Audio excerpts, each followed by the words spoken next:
ఈ కూటమి ప్రభుత్వం అధికారంలోకి వచ్చిన తర్వాత పూర్తిగా ప్రజలకు ఇచ్చినటువంటి హామీలను కానీ ప్రజా సమస్యలను కానీ పక్కన పెట్టి ఏ రోజైతే 2024 జూన్ 4వ తారీఖున ఎన్నికల ఫలితాలు వచ్చి కూటమి ప్రభుత్వం అధికారం సాధించింది అని చెప్పి నిర్ణయించిన తర్వాత ఆ నిమిషం నుంచే వైఎస్ఆర్ కాంగ్రెస్ పార్టీ కార్యకర్తల మీద నాయకుల మీద దౌర్జన్యాలు అక్రమ కేసులు బనాయించడాలు మనం చూస్తున్నాం. ఎప్పుడూ లేనటువంటి విధంగా సుమారుగా 200 మంది వైఎస్ఆర్ కాంగ్రెస్ పార్టీ నాయకుల్ని కార్యకర్తల్ని హతమార్చినటువంటి పరిస్థితులు మనం చూసాం.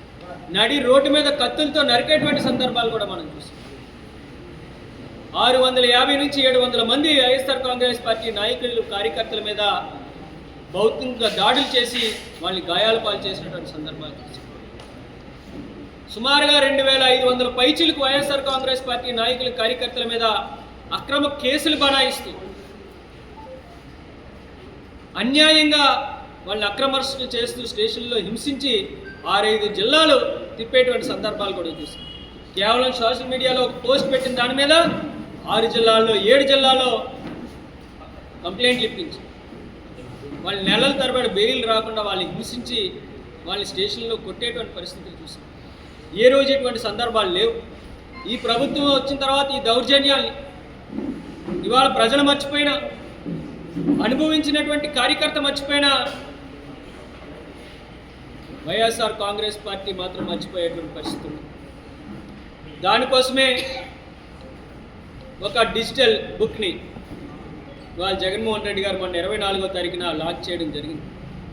ఈ డిజిటల్ బుక్లో ఎవరైతే కార్యకర్త కానీ నాయకుడు కానీ వాళ్ళు అక్రమంగా వాళ్ళ అన్యాయానికి గురై ఉంటే ఆ అన్యాయాన్ని పూర్తి స్థాయిలో ఆ యాప్లోని వాళ్ళు పొందుపరిచేటువంటి అవకాశం ఉంటుంది.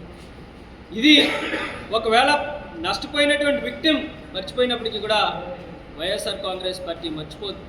రేపు మన ప్రభుత్వం అధికారంలోకి వచ్చిన తర్వాత అన్యాయానికి గురైనటువంటి ఆ కార్యకర్తకి న్యాయం చేయడమే కాకుండా ఎవరైతే అక్రమంగా వాళ్ళ మీద కేసులు బనాయించారో లేదంటే వాళ్ళకి అన్యాయం చేశారో అధికారులందరినీ కూడా మళ్ళీ చట్టం ముందు నిలబెట్టి చట్టపరంగా వాళ్ళ మీద చర్యలు తీసుకునేటువంటి కార్యక్రమం కూడా జరుగుతుంది.